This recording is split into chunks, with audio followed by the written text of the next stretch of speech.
अहिंसा परमो धर्म की, महावीर भगवान की। प्रातः स्मरणीय परम पूज्याचार्य गुरुवर श्री विद्यासागर जी मुनि महाराज की जय। धर्म साधन करने के लिए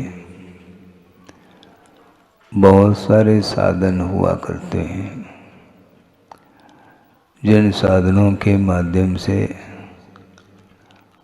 धर्म की ओर दृष्टि चली जाती है और धर्म की आराधना करने के लिए रुचि की भी बड़ी आवश्यकता है। रुचि की इसलिए आवश्यकता पड़ती है, जिस प्रकार आप लोग भोजन करते हैं किंतु भोजन के प्रति रुचि जागृत नहीं है, अरुचि हो रही है। तो अरुचि क्यों हो रही है? निश्चित रूप से शरीर में कोई न कोई व्याधि छोटी मोटी, जिसके कारण भावना होते हुए भी, ग्रहण करने की इच्छा होते हुए भी रुचि नहीं होती है। तो रुचि जागृत करने के लिए क्या करते हैं आप लोग? लवण भास्कर हैं। हाँ, मान लो ज़्यादा खा लिया तो उद्दीपन समाप्त हुआ है, अपच हो जाता है, तो उसको दूर करके क्लीनिंग जिसको बोलते हैं, और उसके बाद इसके उपरांत भी यदि उद्दीपन नहीं होती है तो उसको उद्दीपन जागृत किया जाता है।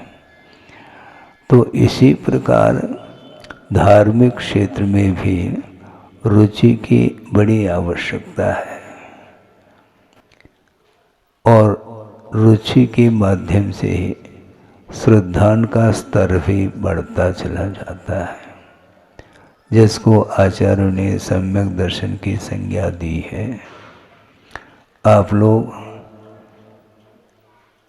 शहर में नहीं हैं, शहरी वातावरण से आप दूर हैं। यहाँ पर विशेष जो है विलासता का वातावरण देखने को नहीं मिलता।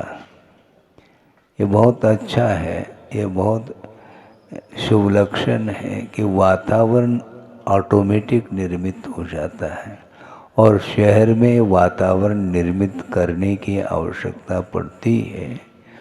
इसलिए आचार्यों ने बहुत स्पष्ट शब्दों में कहा कि द्रव्य क्षेत्रादि के निमित्त को लेकर के ही कर्म अपना फल दिया करता है।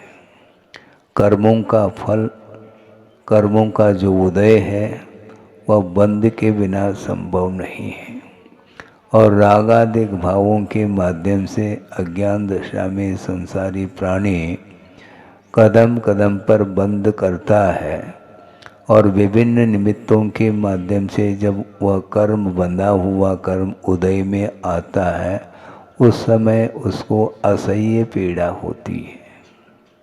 फिर वह भगवान के सामने हाथ जोड़ता है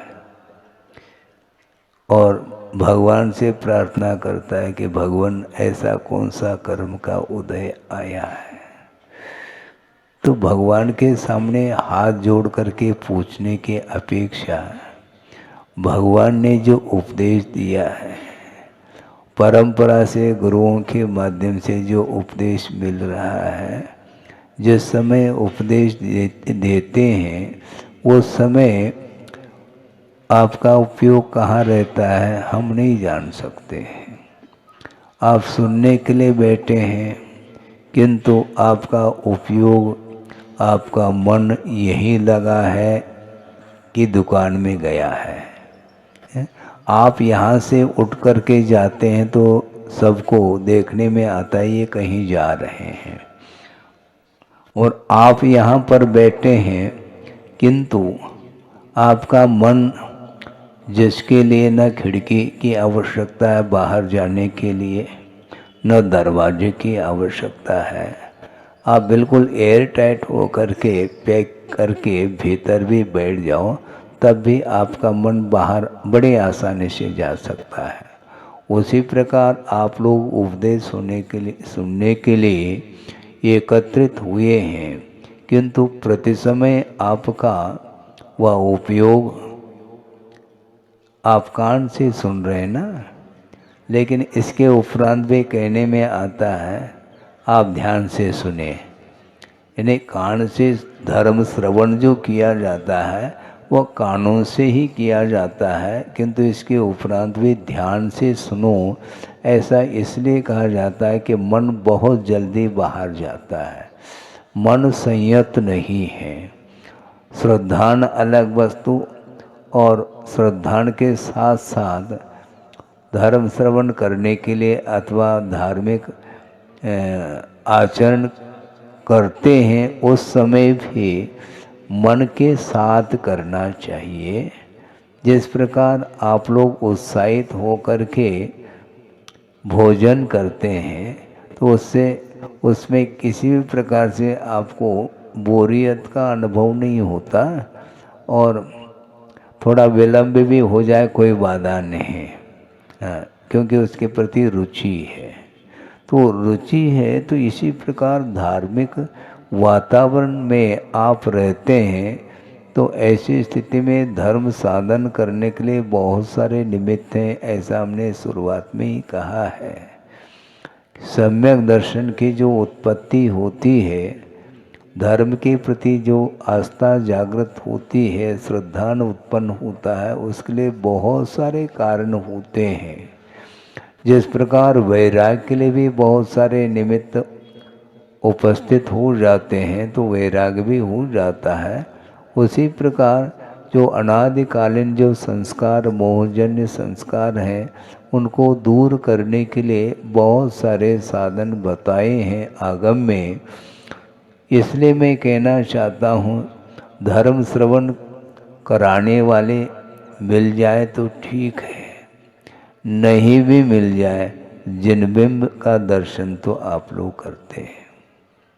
और जिनबिंब दर्शन करने से वीतराग मुद्रा का दर्शन करने से वहाँ पर राग के लिए कोई भी साधन नहीं मिलते हैं। राग भी उत्पन्न होता है तो किसी न किसी पदार्थ के निमित्त को लेकर के उत्पन्न होता है, किंतु जिनबिंब दर्शन करते समय आपके भावों में जो निर्मलता या उज्ज्वलता आती है उसमें भी वीतराग छवि का जो दर्शन किया है वही एकमात्र निमित्त है। अब सोचो बड़ी विचित्र दशा है संसारी प्राणी की। वह ये बताना चाहता हूँ, भगवान के दर्शन करने के लिए गए हैं, वेदी पर 2-3 वेदी हैं मान लो, और उसमें अलग अलग साइज की प्रतिमाएं हैं और उसमें किसी सारे प्रतिष्ठित प्रतिमाएं हैं, किंतु एक विशिष्ट प्रतिमा के सामने ही आपका मन लगता है। बाकी सारे भगवान है क्या नहीं है वहाँ मन क्यों नहीं लगता आपका?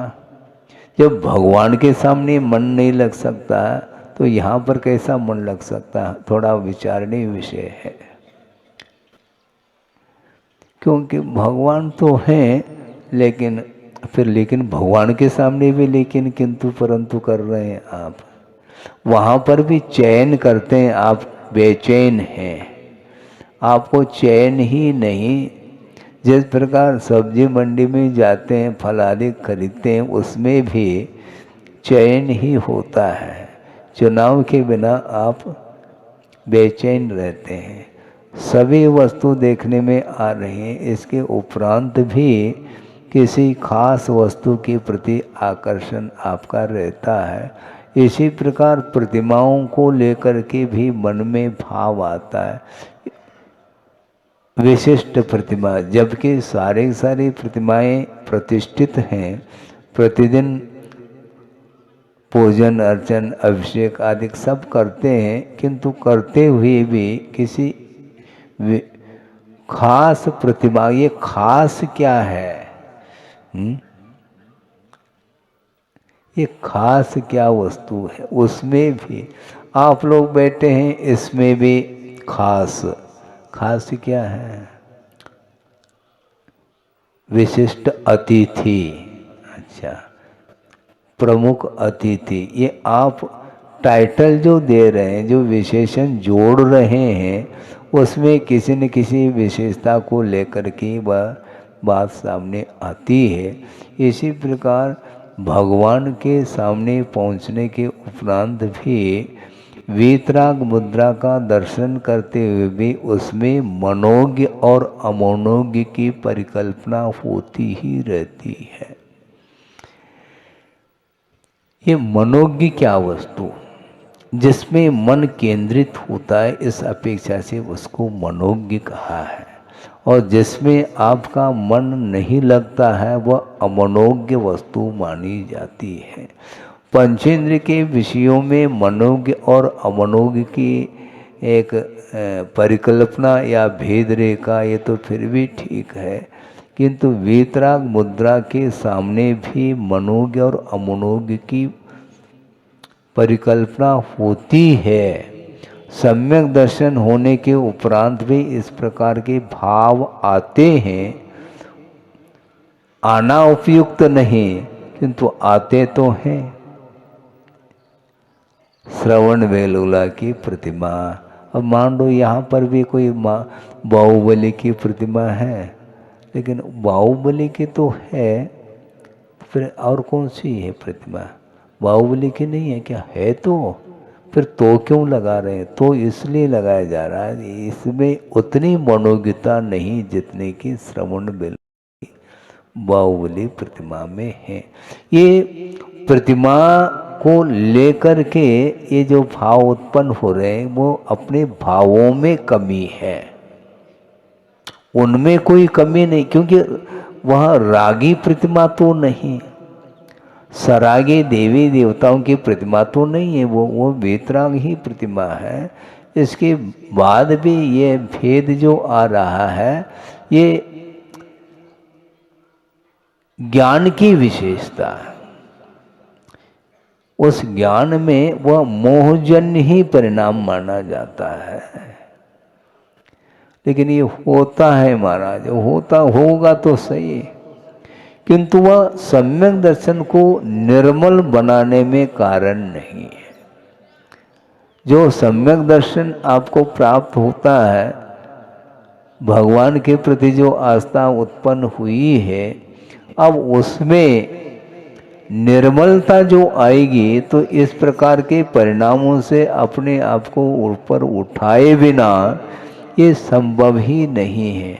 और वो वर्तमान में तो बहुत कठिन हो चुका है, क्योंकि क्षायिक संवेदन होने के उपरांत ये परिणति समाप्त हो जाती है।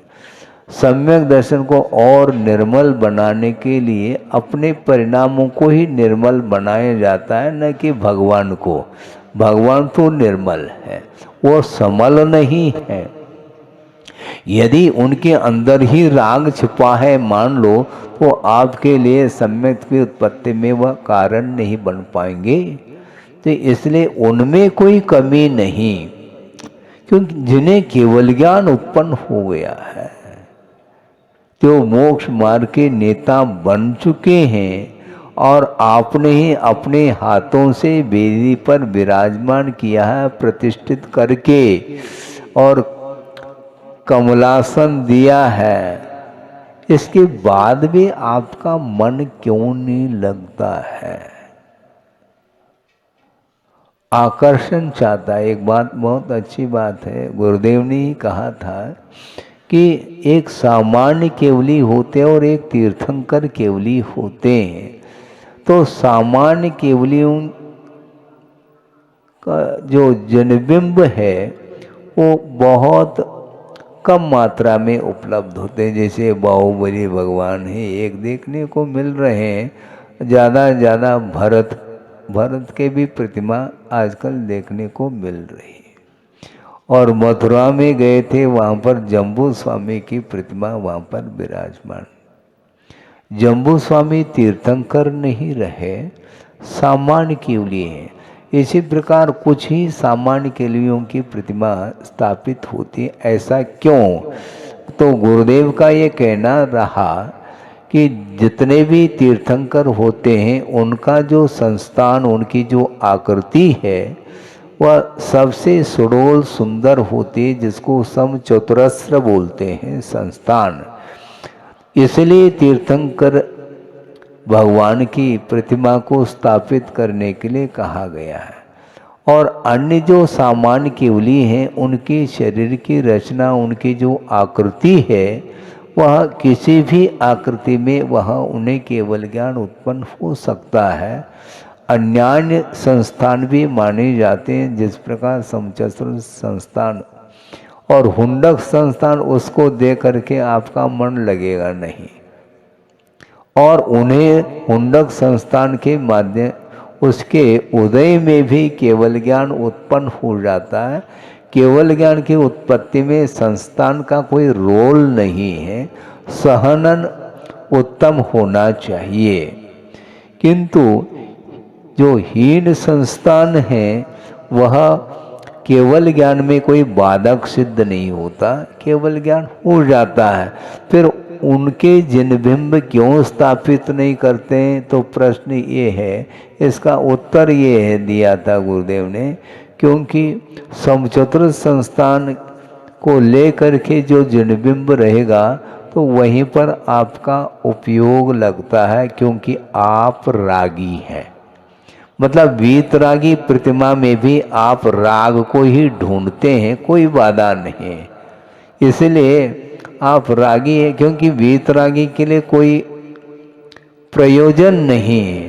क्योंकि वीतरागी जो श्रवणादिक होते हैं वे राग में भी वीतरागता को ढूंढ सकते हैं। उन्हें रागी व्यक्तियों को देखते हुए भी उन्हें राग उत्पन्न नहीं होता, और रागी को वीतरागी प्रतिमा में भी राग होता है।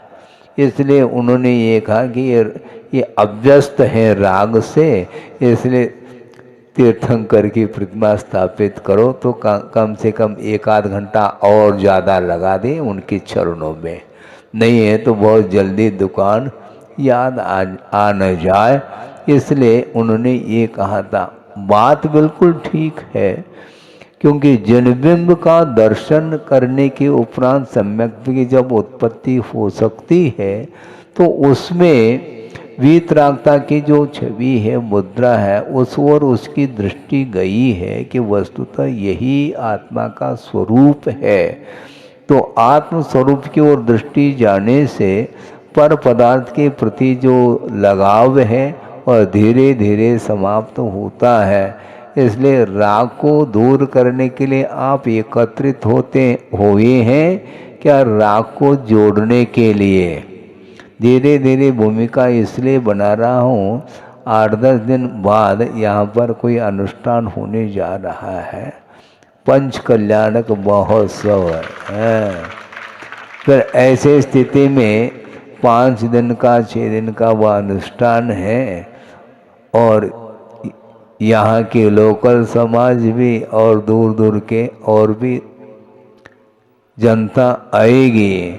तो उस समय इस दृश्य को देख करके अपने आप में वो क्या सुन रहे क्या नहीं? हाँ, केवल सुनना नहीं, जोड़ना नहीं। अब जो जोड़ा है उसको छोड़ने की बात कर रहा हूँ। पात्र चयन भी करेंगे, पुनः चयन आ गया, चयन उसके बिना चयन है ही नहीं। कौन सौधर्मेंद्र बनता है? कौन कुबेर बनता है? कौन महायज्ञ नायक बनता है? कौन माता पिता बनेगा? श्रेयांश राजा कौन बनेगा? भरत कौन बनेगा? बाहुबली कौन बनेगा? जो साक्षात चक्रवर्ती सौधर्मेंद्र वो आप बन नहीं पाएंगे, किंतु जिस प्रकार साक्षात प्रभु का आज दर्शन नहीं कर सकते, बिंब के माध्यम से ही आराधना की जाती है, उसी प्रकार स्थापना की अपेक्षा से ये सारे सारे पात्र जिनका चयन किया जाएगा और अच्छे उत्साह के साथ इस अनुष्ठान को पंच कल्याणक महोत्सव को संपन्न करना है। और आप ही लोग आए थे कहाँ पर, जबलपुर लाका भवन में 2-4 बार आकर के निवेदन किए, और हमने सोचा कि चातुर्मास के बीच में तो जा नहीं सकेंगे, दिवाली तो होने दो, ऐसा भी कहा उनको। महाराज वो तो होगी दिवाली, किंतु उसके बाद भी तो दिवाली वो बरगी में हो जाए तो ठीक है, एक दिवाली को पूर्ण कर लेते हैं, फिर दूसरी दिवाली के लिए आ जाते हैं। कल यहाँ पर प्रवेश हुआ और आप लोग धीरे धीरे मानसिकता मन बना लें। मन को बनाया नहीं जाता, मन है आपके पास, उसको बनाना क्या है?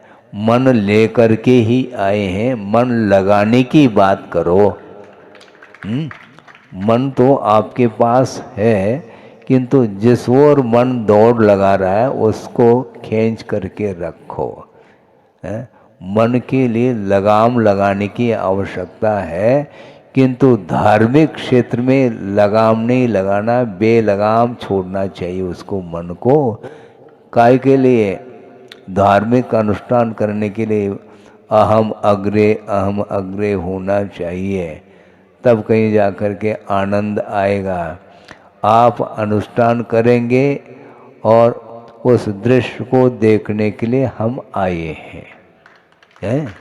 हाँ, जितना आप अच्छा उसको करेंगे उतना ही हमें आपसे भी ज़्यादा आनंद आने वाला है। बिल्कुल, इसीलिए रुचि जागृत करने की आवश्यकता है।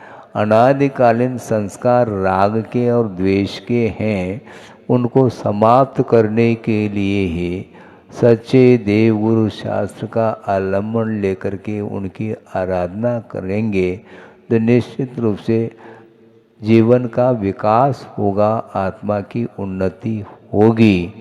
और निरंतर जो राग और द्वेष और मोह के कारण ही संसारी प्राणी का पतन हो रहा है, आप यदि संसार से ऊपर उठना चाहते हैं तो निश्चित रूप से जिन जिन पदार्थों के प्रति आपका जो संबंध है, जो राग का, उसको धीरे धीरे भले ही कम करने का, प्रतिशत रूप से अनुपात से जिसको बोलते हैं, कम करने का पुरुषार्थ करना चाहिए। अपने जीवन काल में सुना है आगम के अनुरूप, जो सौधर्मेंद्र होता है उसकी आयु 2 सागर प्रमाण होती है, और उसके जीवन काल में जो शची हैं, इंद्राणी, विशिष्ट और बहुत सारी इंद्राणी, वो पटरानी नहीं मानी जाती, जो शची है वो 40 नील प्रमाण, वो शची सौधर्मेंद्र के जीवन काल में वो इतनी संख्या, और वो शची एक भवावतारी है, वहाँ से यहाँ पर मनुष्य बन करके मुक्त हो जाते। ऐसे 40 नील प्रमाण शची सौधर्मेंद्र के जीवन काल में व्यतीत हो जाती है, तब सौधर्मेंद्र का नंबर आता है। सोचो, तो इसलिए उस पर्याय के माध्यम से शची को भी मुक्ति नहीं मिलेगी, उस पर्याय से उनको भी यहीं आना पड़ेगा, सौधर्मेंद्र को भी यहीं आना पड़ेगा। और भी जो अहम इंद्रादिक होते हैं, ऊपर के जो विमानों में रहने वाले और एक भवावतारी होने वाले जो होते हैं, वे भी यहीं पर आते हैं और यहाँ पर साधना के माध्यम से, रत्नत्रय की आराधना के माध्यम से ही वो मुक्त होते हैं। अर्थ ये है कि जितना भी वैभव है वह वैभव भी नश्वर है, नित्य नहीं है। अनंत सुख के लिए वह कारण नहीं। अनंत जो सुख उत्पन्न होता है वह विषयातीत माना जाता है, विषयों में सुख नहीं, ये क्लियर है। और ये श्रद्धान बना लेना चाहिए। और मनुष्य जीवन को सार्थक बनाने के लिए यहाँ पर, हालांकि यह पंचम काल है, इसके उपरांत भी जिनेंद्र भगवान जो स्थापित हैं, जिनबिंब, उनकी आराधना करते हुए अपने सम्यक दर्शन को सुरक्षित कर सकते हैं। यदि नहीं है तो उसको उत्पन्न किया जा सकता है और इसके माध्यम से ही कालांतर में जा कर के संसारी प्राणी का उत्थान होने वाला है। आपका समय हो गया है, ये प्रारंभिक प्रथम दिन ये। इसी प्रकार जनता तो इतनी, यही इसी को मैं लाका भवन समझता हूँ। और लाखा भवन का अर्थ क्या है? जनता कहीं ज़्यादा रहती, कहीं कम रहती, इस कम ज़्यादा से कोई मतलब नहीं है। एक आदमी वह हीरा निकलता है तो बस पर्याप्त हो जाता। अपनी दुकान चलनी चाहिए। कोई भी संयम धारण कर लेता है तो वह लाका भवन से बढ़ करके मैं मानता हूँ। हाँ, लाका भवन में जनता तो काफ़ी खचाखच जनता भरी रहती थी प्रवचन सुनने के लिए। इसके उपरांत भी त्याग की ओर जिसकी दृष्टि जाती है तो उसको महत्व दिया जाता है। हाँ, सौधर्मेंद्र भी रहता है समोसन में, अपनी जगह रहता है, वो भी बैठा रहता है। चक्रवर्ती भी रहते हैं, सब रहते हैं, किंतु उनका महत्व कितना है अन्य देवों के अपेक्षा से और अन्य मनुष्यों के अपेक्षा से उनका महत्व ज़्यादा हो सकता है। किंतु वो समो शरण में मुनि महाराज हैं, वो एक तरफ है उनका, क्योंकि चक्रवर्ती भी, सौधर्मेंद्र भी उनके चरणों में नतमस्तक होता है, जबकि मुनि महाराज के पास कोई वैभव नहीं है। कोई संपदा है क्या? संपदा को छोड़ करके आए महाराज। संपदा को क्यों छोड़ते हैं? संपत्ति को छोड़ना नहीं चाहिए, जोड़ना चाहिए। आचार्य कहते नहीं, संपत्ति विपत्ति के लिए कारण है, ये ध्यान रखो। हाँ, संपत्ति के प्रति राग जागृत होता है तो निश्चित रूप से वह संसार में डूबता है। इसलिए संपत्ति, कई बार संपदा प्राप्त कर ली है और उसका पुनः वियोग हो जाता है।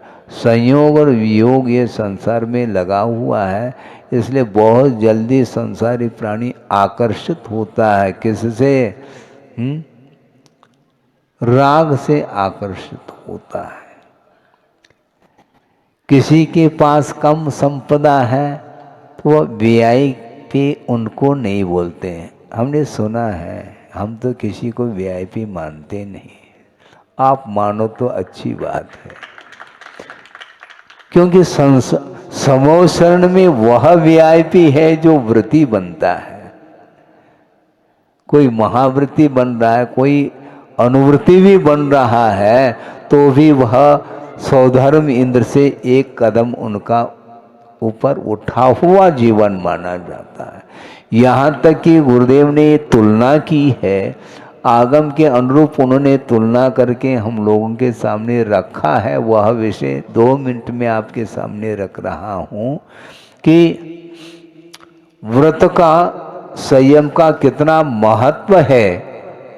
एक अपने सर्वार्थ सिद्धि का अहमिंद्र है, 33 सागर की जिसकी आयु है, उम्र है, और वह प्रतिदिन प्रतिपल वह तत्व चिंतन करता रहता है। क्षायिक सम्यक दृष्टि भी हो सकता है, इसमें कोई शक नहीं। और एक ही भव को प्राप्त करके मुक्त होने वाला भी यह भी उतना ही सत्य है। इसके बाद भी उनका गुणस्थान चौथा है। और एक यहाँ का कर्म भूमि का कौन, मनुष्य की बात नहीं कर रहा हूँ, एक पशु है, उसके पास भी अनुव्रत हो सकते हैं। पंचम गुणस्थान को अंगीकार, वो पंचम गुणस्थान को प्राप्त करता है, अनुवृत्ति बनता है और सरलेखना समाधि पूर्वक वह अपने जीवन को सार्थक बना रहा है। तो पंचम गुणस्थान महत्वपूर्ण है कि चौथा है? चौथे काल में पैदा होने के बाद भी चौथा ही गुणस्थान है, पंचम नहीं बना, तो उस अहमिंद्र की अपेक्षा से गुरुदेव ने तुलना की है। ये कर्म भूमि का जो पशु है, तिर्यंश है, और यदि वह सम्यक दृष्टि है और अनुवृत्ति बनता है तो उस अहमिंद्र की अपेक्षा से वह असंख्यात कर्मों की निर्जरा करता है। जो धनाढ्य है वह ज़्यादा निर्जरा करता है, जो गरीब है वह कर्म कम निर्जरा करता है। ये तुलना ठीक नहीं है, परिणामों का खेल है। इसलिए आप लोगों को ये पर्याय मिली है, इसको सार्थक सिद्ध करने के लिए अच्छे अच्छे धार्मिक अनुष्ठान करते हुए राग के प्रति जो आसक्ति है विषयों के प्रति, उसको कम करते करते अपने जीवन को उन्नत बनाना अपना कर्तव्य मान करके करना चाहिए, जिसके माध्यम से प्रभु बनने का अवसर आप लोगों को भी प्राप्त हो सकता है।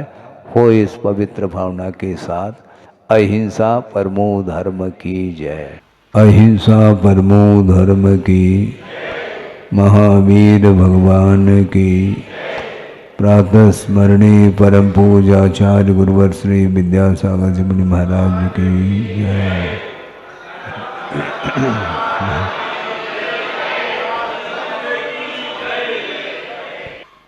संसार में अनंत जीव हैं जो कि अपने अपने परिणामों के माध्यम से कर्म का बंध करता है और उसके फल को भोगने के लिए विभिन्न गतियों में जाकर के विभिन्न पर्यायों को प्राप्त करके उस बंधा हुआ जो कर्म है उसका जब उदय आ जाता है भिन्न भिन्न निमित्तों को लेकर के, तो उसका फल का भोक्ता वह स्वयं होता है संसारी प्राणी। कर्मबंध करने वाला भी स्वयं ही है और उसके फल का भोक्ता भी वह स्वयं ही होता है। किसी के द्वारा सुख और दुख पहुंचाया नहीं जा सकता, क्योंकि कर्म का फल मिलता है और उस कर्म के फल के लिए अनेक प्रकार के निमित्त मिल सकते हैं, किंतु उन निमित्तों का मिलना अलग वस्तु। अंतरंग जो कर्म का उदय है वह बलवान माना जाता है। तीव्र पुण्य कर्म का जिसका उदय चल रहा है उसको कोई भी दूसरा व्यक्ति दुखी नहीं बना सकता। तीव्र साथ से पुण्य का उदय चल रहा है तो वह कहीं भी रहे, चाहे वह वन में रहे अथवा भवन में रहे, उसको कोई भी बाध्य करके दुखी नहीं बना सकता। और इसी प्रकार तीव्रतम पाप कर्म का उदय जिसे हुआ है उसको कोई भी व्यक्ति सुखी नहीं बना सकता। सुख और दुख दूसरे के द्वारा नहीं मिलता, किंतु अपने किए हुए कर्म के उदय के कारण उसका उपभोग करता रहता है। इसलिए जो सम्यक दृष्टि होता है अथवा सम्यक दर्शन के साथ जिन्होंने संयम को अंगीकार किया है, चाहे अनुव्रत के रूप में हो अथवा महाव्रत के रूप में हो, उसकी दृष्टि में कोई भी व्यक्ति न शत्रु है न मित्र है। शत्रु और मित्र की परिकल्पना वह अज्ञान का परिणाम माना जाता है। इसलिए प्रतिदिन स्वाध्याय आदि करके वह अपने परिणामों को संभालता रहता है, और संभालने वाला असंयमी नहीं हो सकता। असंयमी कभी भी अपने परिणामों को संभाल नहीं पाता, इसलिए वह दूसरे के ऊपर टूट पड़ता है। दूसरा यदि मान लो आपके लिए सहयोग दे रहा है तो वह आपको मित्र के रूप में स्वीकार करता है, और आपके द्वारा उसके लिए कोई सहयोग नहीं मिल रहा है, प्रत्युत कोई बाधा उपस्थित हो रही है, तो उसको वह शत्रु के रूप में स्वीकार करता है। जबकि शत्रु और मित्र वस्तुतः देखा जाए अपने आत्मगत जो पापमय परिणाम हैं वे ही शत्रु हैं, और जो रत्नत्रयात्मक जो धर्म है वही हमारे लिए बंधु अथवा मित्र है। इस प्रकार आगमकारों ने कहा है। कहा तो है, पढ़ते भी चले जा रहे हैं और कदम कदम पर एक दूसरे के निमित्त को लेकर के वह हर्ष और विषाद का अनुभव करता है। ये कब तक करता चला जाएगा, इसका इतिहास क्या है और आगे कब तक करेगा, इसके बारे में कुछ भी नहीं कहा जा सकता है। जो व्यक्ति संयम के साथ, आस्था के साथ, धर्म के प्रति समर्पण भाव के साथ कुछ सोचता है तो वह अपने लिए भी अच्छा सोच सकता है और दूसरे के लिए भी अच्छा भाव उसके अंदर आ सकता है। लेकिन ये पुरुषार्थ कौन करे? स्वयं पुरुषार्थ नहीं करता और मुझे अधिक अंक मिल जाए, इस प्रकार वह छात्र सोचता है। राग और द्वेष करेंगे तो निश्चित रूप से पाप का ही संचय होता है। आपको समझना है, हमें कुछ भी नहीं समझना, क्योंकि एक बार समझ में बात आ गई तो वह उससे ऊपर उठने का ही एकमात्र पुरुषार्थ करता है। आप अपनी यथाशक्ति, यथा बल जिसको बोलते हैं, उसके अनुरूप आप राग और द्वेष को कम करने का पुरुषार्थ करिएगा, क्योंकि अनंत काल व्यतीत हुआ है और आगे कितना व्यतीत होगा इसके विषय में कोई भी नहीं जान सकते हैं। हम क्या जान सकते हैं, क्योंकि वर्तमान में जो कुछ भी जानने में आ रहा है वह सारा सारा परोक्ष है, प्रत्यक्ष कुछ भी जानने में नहीं आता है। पूर्व में आप कहाँ थे, किसके साथ आपका संबंध रहा, किस गति में थे, किस कुल में थे, इसका कोई भी भान नहीं है, इसलिए आप क्या जान सकते हैं। और वर्तमान में भी जो कुछ भी जानने में आ रहा है वह भी एक प्रकार से परोक्ष रूप से ही आता है। विश्वास के बल पर हम और आप चलते हैं। छोटा सा नवजात शिशु है, बालक है, थोड़ा बड़ा हो गया, मान लो थोड़ा बोलने लगा तो उसके लिए परिचय देते हैं, ये तुम्हारे पिताजी हैं, ये माँ हैं, ये भाई हैं, ये बहन हैं। वो कुछ समझता है? नहीं। मान लो जो रियल पिताजी हैं वो नहीं हैं और दूसरे को ये कह दिया ये तुम्हारे पिताजी हैं, तो हाउ, उसको कुछ भी ज्ञान नहीं है, क्योंकि आपके ऊपर वह विश्वास रख रहा है।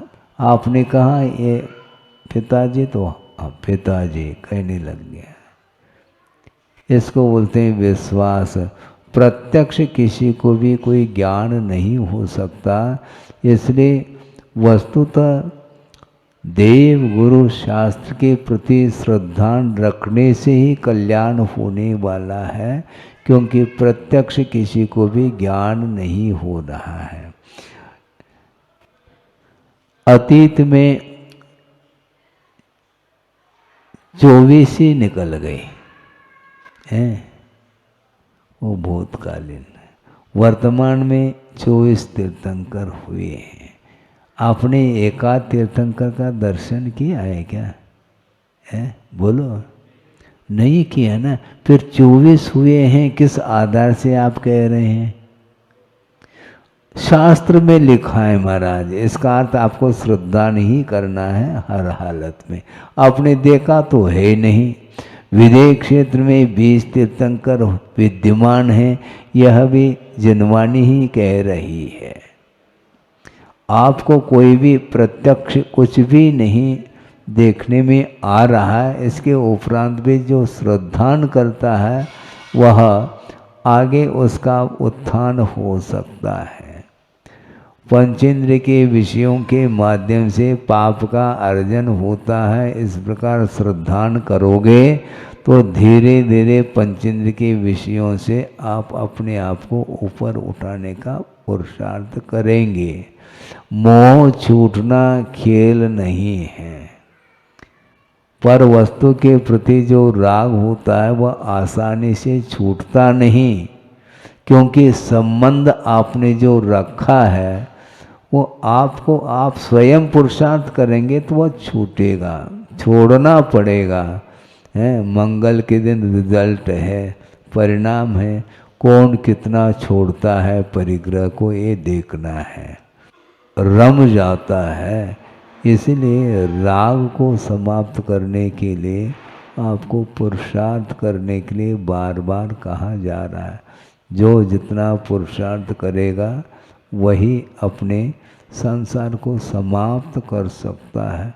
अनेक प्रकार के कषाय होती हैं, वो सारे सारे संसार के निर्माण के लिए कारण है, ऐसा कहा है। जो जितना कषाय को कम करना चाहेगा, कोई क्रोध कर रहा है तो आपको कषाय देखने में आती है, किंतु कोई लोभ है, मान लो लोभ देखने में, लोभ का अच्छा मानते हो, ये कितना क्रोध कर रहा है देखो महाराज। अच्छा लोभ ठीक है, फिर है क्रोध तो देखने में आ रहा, क्रोध के माध्यम से क्रूरता देखने में आती है, किंतु इससे भी क्रूरता लोभ के द्वारा होती है। हाँ, लोभ के माध्यम से वो दूसरे के जीवन को कुछ समझता ही नहीं। हाँ, और ये देखा जाता है भाई भाई के बीच में, पिता पुत्र के बीच में, ये सब चलता है। किसके कारण? केवल पर वस्तु के कारण ऐसा होता है। मैं ही इस संपदा का स्वामी मैं ही बनूं, इसमें बंटवारा नहीं होनी चाहिए, क्योंकि बंटवारा हो जाए तो हिस्सा हो जाएगा तो हमारे लिए 1/4 आ जाएगा। 4 व्यक्ति है तो बट जाएगा। इसलिए एक व्यक्ति सोचता है कि इन 3 को समाप्त कर दिया जाए तो पूरा का पूरा मालिक मैं हो जाऊंगा। ये क्या है? ये लोभ, और लोभ के कारण ही हिंसा हो रही है।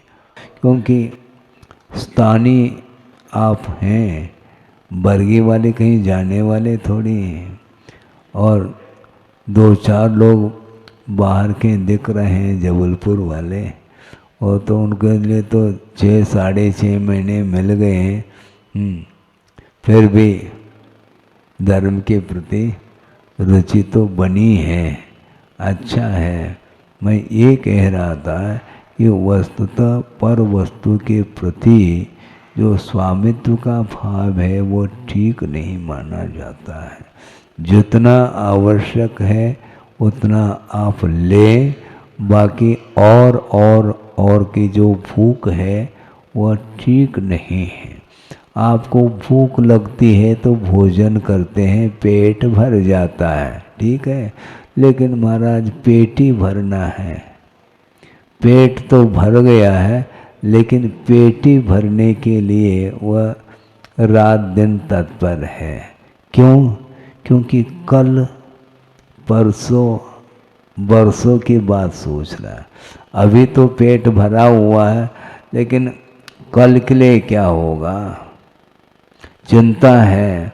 वर्तमान में जी नहीं सकता संसारी प्राणी, उसको बरसों की चिंता बनी रहती है। और कहता जरूर है, क्या कहता है, सामान 100 साल का, पल की खबर नहीं। बस ये उक्ति तो शायद सबको रटी हुई होगी, पल की खबर नहीं, सामान 100 साल का, फिर भी वह कमाने में लगा हुआ है। कहना अलग है और करना अलग है, कथनी करनी में बड़ा अंतर है। किंतु पापमय परिणामों के माध्यम से संसारी प्राणी का पतन होता है। कम से कम यह श्रद्धा का भी विषय बन जाए तो निश्चित रूप से वह पतन के कारणों से ऊपर उठ सकता है, और उत्थान के जो उन्नति के कारण हैं उनको वह अपनाता चला जाता है, तो उसका विकास हो सकता है। भावना तो हम रख सकते हैं पूरा का पूरा विश्व का ही कल्याण हो जाए, लेकिन कल्याण जो होगा वह स्वयं के पुरुषार्थ के माध्यम से होगा। पुरुषार्थ आपको करना चाहिए। हैं कितने प्रकार के पुरुषार्थ हैं? 4 प्रकार के पुरुषार्थ हैं। उसमें अर्थ पुरुषार्थ, काम पुरुषार्थ, धर्म पुरुषार्थ, मोक्ष पुरुषार्थ, ये 4 हैं। लास्ट में मोक्ष रखा है। पुरुषार्थ करो, धन का अर्जन करते हो तो केवल भोगने के लिए नहीं, किंतु अपने जीवन यापन करने के लिए आजीविका की दृष्टि से जितना आवश्यक है उतना रखें, और अनावश्यक ठीक नहीं। क्योंकि आवश्यक वित्त का उपार्जन जब करते हैं तब भी पाप होता है, तो अनावश्यक जो कमाएंगे तो उसका जो पाप है वह कैसे धो पाएंगे आप?